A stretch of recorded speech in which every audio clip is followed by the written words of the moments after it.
Ndugu wa Tanzania, kuanzia tarehe 29 Oktoba, nchi yetu imeshuhudia maandamano ya amani yaliyofanywa na wananchi wanaohitaji haki na uwajibikaji wa viongozi wao. Kwa bahati mbaya sana, maandamano haya yamekumbwa na vitendo vya ukatili usioelezeka wa mauaji wa raia na majeruhi waliokoswa kuuawa uliofanywa na askari wa jeshi la polisi.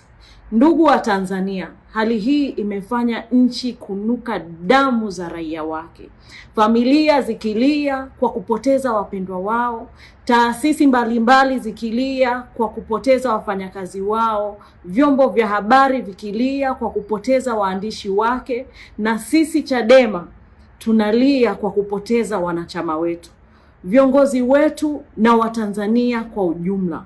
Ni msiba wa kitaifa.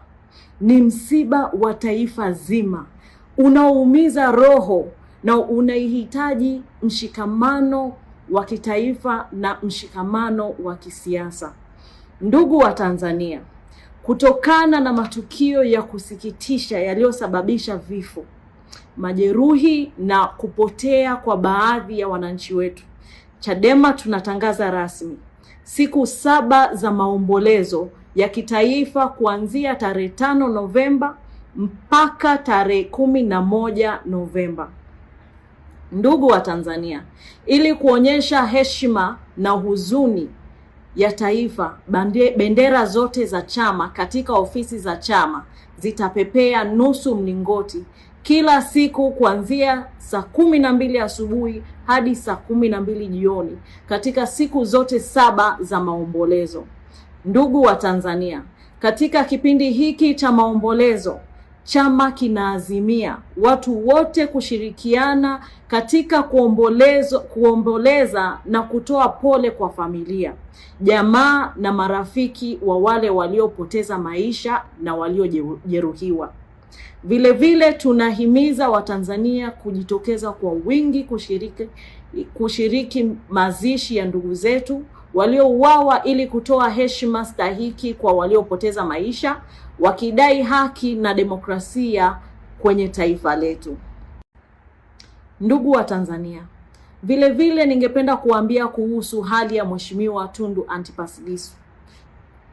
Mapema leo mawakili wetu wa chama walifika katika gereza la Ukonga kwa ajili ya mashauriano ya kisheria na Mheshimiwa Tundu Antipas Lissu, pamoja na kumpatia nyaraka muhimu kama sehemu ya maandalizi na rejea katika kesi ya uhaini inayomkabili. Watanzania wenzetu, tunataka ikumbukwe kwamba kesi ya uhaini ya Mheshimiwa Lissu ilipaswa kuendelea kuanzia tarehe 3 Novemba mpaka tarehe 11 Novemba, lakini jana ilihairishwa. Mawakili walipofika gerezani leo kwa ajili ya kujadiliana na mteja wao, walizuiliwa kumuona Mheshimiwa Lissu, jambo linalotoa wasiwasi mkubwa kuhusu usalama wake akiwa gerezani. Ndugu wa Tanzania, pamoja na Mheshimiwa Lissu kujitetea mahakamani, mawakili wake wanahitajika kufanya utafiti wa kisheria, kumpa ushauri na kukusanya nyaraka zote zinazohitajika wakati wa usikilizwaji wa kesi. Kutokana na wajibu huo, mawakili walifika gerezani leo kushauriana na mwenyekiti Tundu Antipas Lissu namna bora ya kuendelea na awamu ya mwisho ya usikilizaji ya kesi hiyo. Watanzania wenzangu, kitendo cha jeshi la magereza kuzuia mawakili kuonana na Mheshimiwa Lissu kinatupa wasiwasi endapo mwenyekiti wetu yupo kweli gereza la Ukonga au amehamishwa kwenye gereza lingine au eneo lisilojulikana. Hali hii inakinzana na haki ya misingi ya kisheria ya kuonana na mawakili wake. Ndugu wa Tanzania, kwa kuwa kuonana na mawakili ni haki ya kisheria, tunamtaka kamishna wa magereza nchini kuarifu umma kama kuna maelekezo yoyote yanayomnyima Mheshimiwa Lissu haki yake ya kisheria. Tunaliomba jeshi la magereza kutekeleza wajibu wake kwa mujibu wa sheria na taratibu zilizowekwa ili kuhakikisha haki na usalama wa mahabusu unaheshimiwa. Asanteni sana.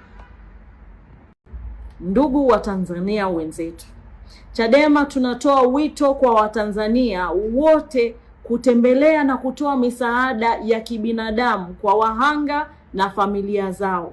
Hatua hii ni ishara ya mshikamano, umoja na utu wa Kitanzania katika kipindi hiki kigumu. Ndugu wa Tanzania, aidha tunaitangaza namba maalum ya simu 0716 484 242. Hii namba ni ya afisa wetu wa habari ndugu Gerva Lienda, mkuu wa idara ya habari ya chama, kwa ajili ya kukusanya taarifa sahihi ya watu waliouawa, waliojeruhiwa na waliopotea tangu tarehe 29 Oktoba. Taarifa hizo ziwe kwa mfumo ufuatao: kuwe kuna jina, umri, kazi, mahali tukio lilipotokea, picha au video ya muhusika na sehemu alipojeruhiwa. Taarifa hizo zitumwe kwenye namba tajwa hapo juu kama njia ya WhatsApp au SMS.